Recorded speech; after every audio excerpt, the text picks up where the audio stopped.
කතාසිරි YouTube channel එකට ඔබව සාදරයෙන් පිළිගන්නවා. ඔසිබුනා අදත් මම ඔන්න අලුත්ම වීඩියෝ එකක් අරන් ඉවිල්ලා තියෙනවා. මේ වීඩියෝ එකෙන් මම අද කතා කරන්නේ රට ඉන්න අයට. රට එන්න ගොඩාක් කට්ටිය ඉන්නවා. ඉතින් ඒගොල්ලෝ රට එන්න කලින් මේක අනිවාර්යෙන් බලන්න ඕනේ. මොකද රට ඇවිල්ලා ජීවිතේ වරද්ද ගන්න කලින්. එහෙනම් ඕගොල්ලෝ ජීවිතේ වරදින්න කලින් මේ වීඩියෝ එක බලනකම් යාළුවන්ට බලන්න වැඩියෙන් ෂෙයා කරන්න, කමෙන්ට් කරන්න, සබ්ස්ක්‍රයිබ් කරන්න, බෙල් නොටිෆිකේෂන් එකත් ඕල් දාලා තියාගන්න. මේ වගේ ලස්සන වීඩියෝස් මම YouTube එකට අප්ලෝඩ් කරපු ගමන් එසැනින් නරඹන්න. එහෙනම් වැඩි කතා නැතුව වීඩියෝ එක අපි ඉස්සරහට කරගෙන යමු. මොකද ඒකට හොඳම උදාහරණය තමයි මගේ YouTube channel එකට මේ පහුගිය දවස් කීපය තුල මැසේජ් දාලා තිබ්බා. ඩුබායි, කටාර් එක රටවල් වලින් මැසේජ් දානවා. මැද පෙරදිග රටවල් වලින්. ඇයි ඔයගොල්ලෝ මැද පෙරදිග රටවල් වලට ගිහිල්ලා ගොඩාක් දුක් විඳගෙන මැද පෙරදිග රටවල් වලට ගිහිල්ලා ඕගොල්ලෝ ඇයි රුමේනියාවට එන්න දඟලන්නේ? එකපාරම රුමේනියාවට එන්න බැරිද ඔයගොල්ලන්ට? පුළුවන්. එකපාර රුමේනියාවට එන්න පුළුවන්. මොකද ඔයගොල්ලෝ ගොඩක් මැද පෙරදිග රටවල් වලට යන්නේ අඩු වේදමින් යන්න පුළුවන් හන්දනේ. ඒක තමයි ඇත්ත කතාව. හැමෝටම සල්ලි නැහැනේ එන්න. මොකද රුමේනියාවට මමත් ආවේ ගේමක් ගහලා තමයි ආවේ රුමේනියාවට. මටත් ඇත්තටම සල්ලි තිබ්බ මිනිස්සෙක් නෙමෙයි රුමේනියාවට එන්න. එතකොට එහෙම වෙද්දි ඕගොල්ලන්ට තමාරුකම් ඇති. ඕගොල්ලෝ පොඩ්ඩක් පුළුවන් තරම් ඉවසලා හොඳ ඒජන්සියක් හොයාගත්තොත් තව ලක්ෂයක් දෙකක් අඩුවට හොයාගන්න බැරි වෙන්නේ නැහැ ඒජන්සිය. එහෙම කරලා ඒජන්සියක් හොයාගන්නත් පුළුවන්.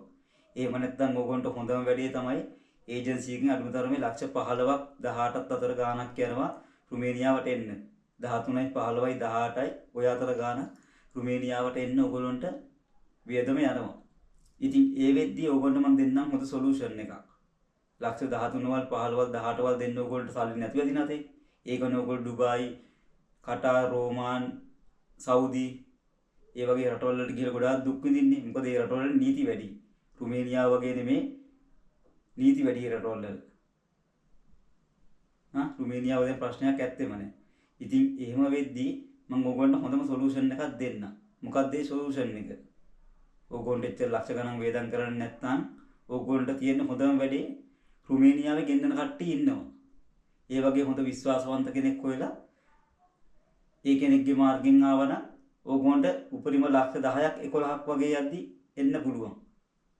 කලින් නම් ලක්ෂ 10ක් වගේ යද්දි කෙනෙක්ව ගන්නවා. දැන් නම් පොඩ්ඩක් ගාන වැඩි වෙලාද අඩු වෙලාද කියන්න දන්නේ නැහැ. ඉතින් ඕගොල්ලන්ට පුළුවන් රුමේනියාවට ඒ ක්‍රමයට එන්න. කෙනෙක් අල්ලලා. එහෙම එන්නත් පුළුවන්. නැත්තම් ඕගොල්ලන්ට තියෙනවා රුමේනියාවට එන්න තව ක්‍රමයක් මම කියන්නම්. තවත් හොඳ ක්‍රමයක් තියෙනවා. ඔන්ලයින් සයිට් තියෙනවා. ඔන්ලයින් සයිට් වලින් ඇප්ලයි කරලා එන්නත් පුළුවන්. එහෙමත් තියෙනවා. ඔන්ලයින් සයිට් වල දාලා තියෙනවා ජොබ් කැටගරි අපිට අවශ්‍ය කරන එක සිලෙක්ට් කරලා ඇප්ලිකේෂන් එක පිරෙව්වා දැම්මා.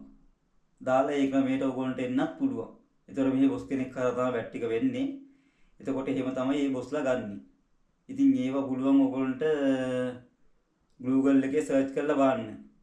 රුමේනියන් ඔන්ලයින් ජොබ් කියලා සර්ච් කරලා බලන්න Google එකේ. එතකොට ඕගොල්ලන්ට ජොබ් කැටගරි ටිකක් වැටේ.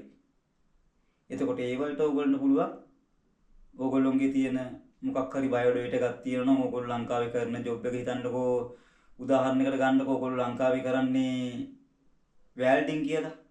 එතකොට වැල්ඩින් වලට සාතිකයකුත් තියෙනවා. එතකොට ඒ ජොබ් කැටගරි වල බලනවා මොනවද තියෙන්නේ. වැල්ඩින් එතනින් ගියාම එතකොට ඒ වැල්ඩින් වලට අවශ්‍ය කරන දේවල් තියෙනවා. ඩොකි මොනවද වගේ මේ සාතිකේ. එතකොට ඒ සාතිකේ දාලා තියෙන ඒවා ඔයා බලලා අර ජොබ් එකට පුරවනවා. මට මේ සුදුසුකම් තියෙනවා. මට මේ ආක් වැල්ඩින්ද මොනවද ගෑස් වැල්ඩින්ද ඒ වගේ මොන හරි ඕගොල්ලන්ට අවශ්‍ය කරන කැටගරි එක ඕගොල්ලෝ දානවා. එතකොට බොස් බල්ලා තීරණය කරනවා මෙයාට මේ වැල්ඩින් එක පුළුවන්, මෙයාට මේ වැල්ඩින් එක පුළුවන් කියලා බොස් බල්ලා තීරණය කරලා ආව ගෙන්නන්න ඔයාගේ මේල් එකට මැසේජ් එකක් දානවා බොස්. මෙහෙමයි කියන මැසේජ් එකක් දානවා කෙරෙන්න ඕන විදිහ. ඊට පස්සේ මොකද්ද කරන්නේ කියලා බොස් මැසේජ් එක දාන්නේ මේල් එකට වගේ. එතකොට ඒ හරහා ඔයාට පුළුවන් රුමේනියාවට සම්බන්ධ වෙන්න ලේසිම මාර්ගයක් තමයි ඒක. ඒ තව පැත්ත. ඊට පස්සේ තව ක්‍රමයක් තියෙනවා. වගේ යාළුවෙක් හරි යාළුවෙක් රුමේනියාවේ ඉන්නවනම් එයාට කියන්න පුළුවන් මචං මේ මාව ගන්න පුළුවන්ද? උඹ ඉන්න ෆැක්ටරියේ වේකන්සි තියනවද බං? මං යන ගානක් උඹට දෙන්නම් මෙහෙමයි කියලා. එතකොට එයා මොකද කරන්නේ? ජොබ් වේකන්සියක් තියෙනවා නම් එයා බොස් එක්ක කතා කරලා වර්ක් පර්මිට් ගස්සලා එයා ගානකට ආව ගන්නවා. එයා කියයි මෙච්චර ගානක් මට දීපන් මං ගෙන්නලා දෙන්නම් කියලා. එතකොට ඒ විදිහට ඔයාට පුළුවන් රුමේනියාවට එන්න. ඒ තුන්වෙනි ක්‍රමය. ක්‍රම ගොඩාරියක් මෙහි තියෙනවා. හොඳට ඔළුව පාවිච්චි කරන්න. හොරුන්ට නම් හවු වෙන්න එපා. පරිස්සමට ගේමක් ගහගෙන එන්න. අරයා මෙච්චරක් ගන්නවයි කිව්වා මෙයා මෙච්චරක් ගන්නවයි කිව්වා ඒක සල්ලි ඉස්සර කරන්න එපා. ඉස්සෙල්ලා හොඳට හොයලා බලන්න. කොහොමද රුමේනියාවට යා ගන්නේ? මොකද්ද ජොබ් එක? හරියට ගන්නවද? ඒව හොයලා බලන්න. දැන් ඔන්ලයින් සයිට් එකක නම් ඕගොල්ලෝ බය නැතුව ඇප්ලයි කරන්න පුළුවන්. මොකද මෙහි කෙලින්ම මේ කම්පැනියෙන් තමයි ජොබ් වේකන්සි දාන්න ඔන්ලයින් සයිට් එකට. එතකොට ඕගොල්ලෝ බය වෙන්න දෙයක් නැහැ. ඒජන්සියක් කරා ආවත් ඕගොල්ලෝ බය වෙන්න දෙයක් නැහැ. මෙහි කෙනෙක් ගද්දී පොඩ්ඩක් හොඳට හොයලා බලන්න. එයා හරියටම ගන්නවද? වර්ක් පර්මිට් හරියේවද වදින්නේ? වර්ක් පර්මිට් එක මාස කීයකට වදිනවද? අවුරුද්දකටත් අඩු වදිනවද? කොච්චර කාලයකටද වදින්නේ? ඒවා පොඩ්ඩක් හොයලා බලන්න. බල්ලේ වෙලා රට එන්න ඕගොල්ලෝ පාත් එක හදාගන්න. ඕගොල්ලන්ට මම තව දෙයක් කියන්නම්. ඕගොල්ලෝ දැන් රට එනකොට ඕගොල්ලෝ මෙහි කෙනෙක් අල්ලලා එනවයි කියලා හිතන්නකෝ උදාහරණයකට. එතකොට මොකක් හරි ප්‍රශ්නයක් තියෙනවා නම් මෙහි ඕන තරම් YouTube channel තියෙනවා. කතා කරන්න, මැසේජ් එකක් දාන්න මට හරි කමන්නේ. මැසේජ් එකක් දාන්න. මට සමහරක් වෙලාවට මැසේජ් බලන්න වෙලාවක් නැති වෙන අවස්ථාවලුත් තියෙනවා. සමහරක් වෙලාවට මම මැසේජ් එකක් බලන්නේ දවස් 3-4ක් සමහරක් වෙලාවට සතියක් විතර ගිහිල්ලා. ඒකට මම ඕගොල්ලොන්ගෙන් දහස් වාරයක් සමාව ඉල්ලනවා. මොකද අපිට තියෙන වැඩත් එක්ක මැසේජ් එකක් බලන්න ඇත්තටම වෙලාවල් නැති වෙන වෙලාවල් තියෙනවා. සතියකට පස්සේ මැසේජ් බලලා ඕගොල්ලෝ රිප්ලයි කරන වාර අනන්තයි අප්‍රමාණයි. ඒකට මම නැවතත් සමාව ඉල්ලනවා. ඉතින් ඕගොල්ලෝ මගේ channel එකට හරි කමන්නේ මැසේජ් එකක් දාලා අහන්න. අයියේ මට මෙහෙම ප්‍රශ්නයක් තියෙනවා මෙහි කෙනෙක් මාව ගන්නවයි කියලා කිව්වා. මේකයි අයියේ ජොබ් එක. ඒ ජොබ් එක හොඳයිද? එයා ගන්නවයි කිව්වා අයියේ මේ විදිහට කියලා පැහැදිලිව අපෙන් විස්තර අහන්න. අපි දන්න දෙයක් තියෙනවා නම් අනිවාර්යෙන්ම ඕගොල්ලන්ට කියනවා. නොකිය ඉන්නේ. මොකද මමත් කැමතියි තව කෙනෙක් රුමේනියාවට ඇවිල්ලා මට වැඩි අඩියක් හරි ඉස්සරහින් ඉන්නවනම්. ඒකට තමයි මාත් කැමති. ඉතින් ඕගොල්ලෝ මම නැවතත් කියන්නේ රටකට යන්න කලින් හොඳට හිතලා බලන්න.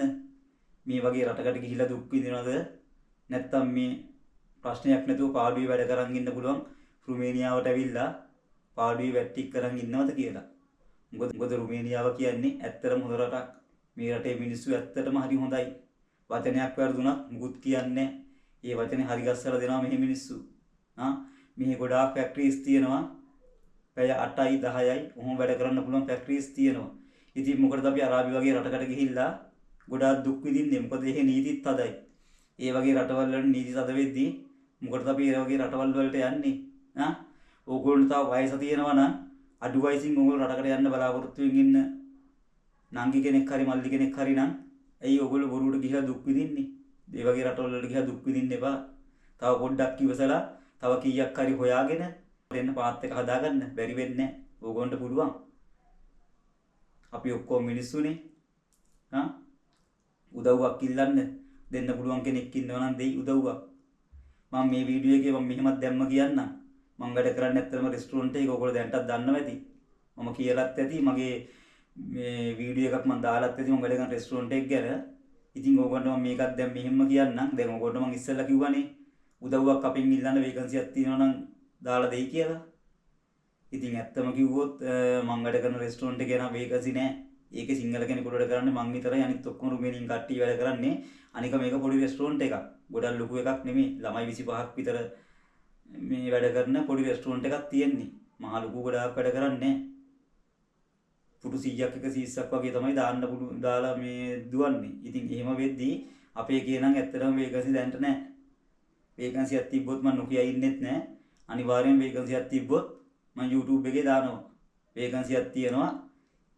එන්න බලාපොරොත්තු වෙන කෙනෙක් කැමති කෙනෙක් ඉන්නවා නම් කියන්න කියලා මං ඉතින් හොඳ කෙනෙක් බලලා එහෙම වුණොත් ගන්න වේකන්සියක් තිබ්බොත්. දැන්ට නම් වේකන්සියක් නැහැ. ඉතින් බොරුවට මගෙන් අහන්න එපා. ඕගොල්ලෝ මැසේජ් දාලා අනේ අයියේ මාවත් ගන්නකෝ කියලා අහන්න එපා. වේකන්සි නැහැ ඉතින්. වේකන්සියක් තිබ්බනම් මං ගන්නවා. ඒ ගන්නෙත් මං හොඳට හොයලා බලලා. ගන්නෙත් රුමේනියාවට එන්න අමාරුම කෙනෙක් රටකට එන්න අමාරුම කෙනෙක් තමයි හොයලා බලලා මං ගන්නෙ. මොකද සල්ලිත් හොයාගන්න අමාරුයි. ගේමක් ගහලා හොයා ගන්න ඕනේ සල්ලිත් ඒ වගේ කෙනෙක්ව තමයි මං ගන්නෙ.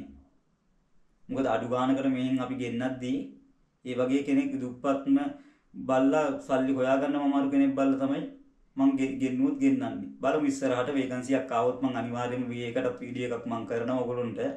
මොකද ඔයගොල්ලෝම මං අත්හරින්නේ නැහැ. කාවරි මෙහෙට ගෙන්නන්න අපි මේ වීඩියෝස් දාලා කරලා කියලා දෙන්නේ ඔයගොල්ලන්ට යන්න ඕන හරිම මාර්ගය. මොකද ඔයගොල්ලෝ ජීවිතය අනාගත්තොත් සදාහටම අනාගත තමයි. දැන් මමත් ඒජන්සියක් මාර්ගෙන් ආවේ. මම හොඳ ඒජන්සියක් මට යාළුවා සෙට් කරලා දුන්නා හන්දා ඒ ඒජන්සියක් මාර්ගයෙන් තමයි මම අද මෙතනට ඇවිල්ලා ඉන්නේ. ඉතින් එහෙම වෙද්දී ඔයගොල්ලෝ දැනගන්න ඕනේ හොඳ ඒජන්සි මොනවද කියලා. දැනගෙන තමයි ඔයගොල්ලෝ මේ රටකට එනවා නම් එන්න ඕනේ. ඔයගොල්ලෝ මගේ කලින් වීඩියෝ එක බැලුවේ නැත්නම් බලන්න. ඒකෙත් මම ඒජන්සි වලින් එන්නේ කොහොමද කින්ද මන්ද ඒ විස්තර කියනවා. ඕගොල්ලෝ ඉස්සරහට ඒජන්සි සම්බන්ධව හොඳ වීඩියෝ එකක් ඕන නම් කියන්න. ඒකත් මම කමෙන්ට් දාලා කියන්න. ඒජන්සි සම්බන්ධවත් වීඩියෝස් මම ගේන්නම්. මොකද මෙහි ඉන්න අය මට මුණ ගැසෙද්දී මම දන්නවා ඒගොල්ලොත් එක්ක කතා බහ කරද්දී කොයි ඒජන්සියෙන් දාවේ මොනවද හොඳ ඒජන්සි ඒ කියන ඒජන්සි වලින් ඒ ජොබ් වලටම බස්සනවද ඒ ඔක්කොම මම දැනගෙන තියෙන්නේ. ඉතින් එහෙම වෙද්දි මට ඒකටත් වීඩියෝ එකක් කරන්න පුළුවන් ප්‍රශ්නයක් නැහැ. ඉතින් එහෙනම් ඕගොල්ලෝ මට බලලා කියන්න හොඳ ඒජන්සියක් ඕන නම්. එතකොට මම ඕගොල්ලන්ට මේ ඒකටත් වීඩියෝ එකක් කරන්න පහුගිය දවස් ටිකේ මගේ වීඩියෝස් වලට ඔයගොල්ලෝ කමෙන්ට් දාලා තිබ්බා. අනේ අයියේ මට රට එන්න හොඳ ඒජන්සියක් කියන්නකෝ ඒජන්සියක් කියන්නකෝ කියලා ගොඩක් අය අහලා තිබ්බා. ඉතින් ඕගොල්ලන්ට එහෙම අහනවට වැඩිය ලේසි කෙලින්ම ඕගොල්ලෝ රිප්ලයි මැසේජ් එකක් දාන්න මේ අයියේ මේ රට එන අයට හොඳ ඒජන්සි දාලා වීඩියෝ එකක් කරන්න කියන්නකෝ. ඒතකොට ලංකාවේ ඉන්න ඔක්කොටම මේක වටිනවනේ. ඉන්න ඔක්කොටම මේක වටිනවා. ඒක හන්ද මැසේජ් එකක් දාලා කියන්න. ඔයගොල්ලෝ ඕන කරන වීඩියෝස් මොන හරි තියෙනවා නම් මැසේජ් එකක් දාලා කියන්න අයියේ මේ වගේ වීඩියෝස් අපිට ඕනේ මේව කරන්න. ඒතකොට අපි දන්න දෙයක් තියෙනවා නම් මම අනිවාර්යෙන්ම ඔයගොල්ලන්ට කියනවා ඒක. මොකද මගේ channel එකේ මම කවදාවත් බොරු කියන්නේ නැහැ. මම දන්න දෙයක් තියෙනවා නම් අනිවාර්යෙන්ම ඔයගොල්ලන්ට ඒක කියලා දෙනවා. මේ විදිහටයි වෙන්නේ මේවයි කරන්න ඕනේ කියලා. එහෙනම් මගේ වීඩියෝ එක වටිනවා හොඳයි කියලා හිතෙනවා නම් වැඩියෙන් යාළුවන්ට බලන්න ෂෙයා කරන්න, කමෙන්ට් කරන්න, ලයික් කරන්න, සබ්ස්ක්‍රයිබ් කරන්න, බෙල් නොටිෆිකේෂන් එකත් ඕල් දාලා තියාගන්න. මේ වගේ ලස්සන වීඩියෝස් මම YouTube එකට අප්ලෝඩ් කරපු ගමන් එසැනින් නරඹන්න. එහෙනම් යාළුවෝ සියලු දෙනාම පරිස්සමින් ඉන්න. ජය වේවා ජේසු පීඨයි. නේමයි වේදෙම්